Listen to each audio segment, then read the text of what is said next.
Selamat sore teman-teman sekalian, masih di channel saya.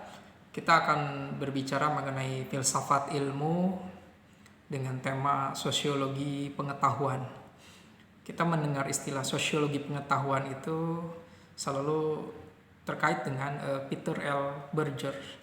Dia seorang sosiolog, dia menggunakan metode fenomenologi, juga pemahaman mengenai epistemologi, tapi tentu saja tidak meninggalkan tradisi penelitian lapangan.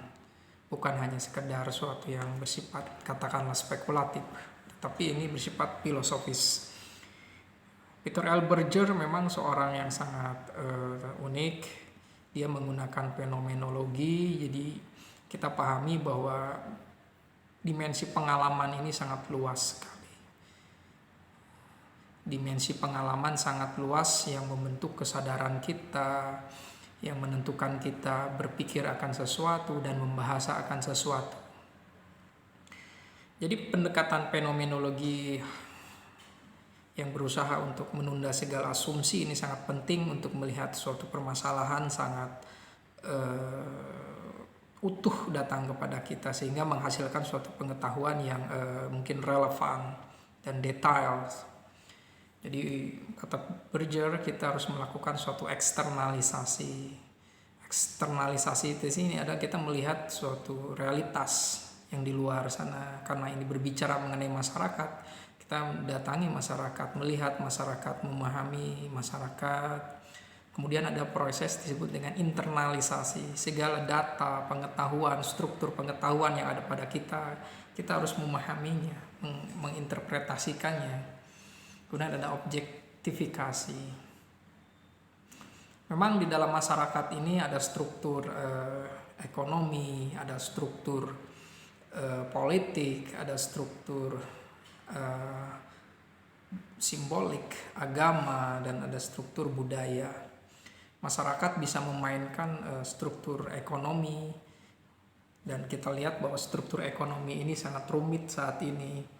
Kita katakanlah berhadapan dengan suatu struktur kepemilikan modal, sistem ekonomi, sistem digital ekonomi, dan kompetisi. Ini bagi sebagian orang yang tidak siap atau tidak selalu mencermati keadaan ini mungkin akan ketinggalan atau membosankan, atau hanya melihat jarak antara orang yang kaya dan miskin saja.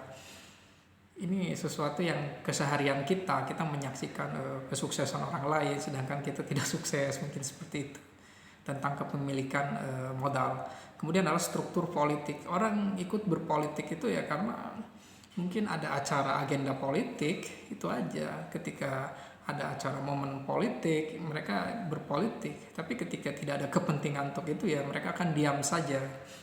Ya, struktur politik ini juga menjadi sesuatu yang penting ketika ketemu momennya. Berbeda dengan struktur ekonomi yang keseharian yang harus kita lakukan, dan kita menyaksikan kinerja mekanisme berekonomi, berjualan, intinya untuk mendapatkan pemuasan kebutuhan.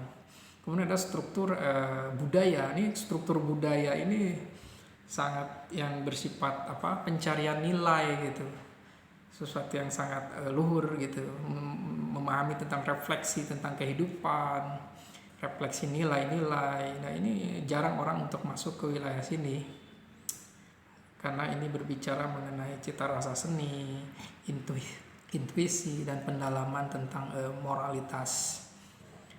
Dan ada tentang dimensi struktur agama juga di sini.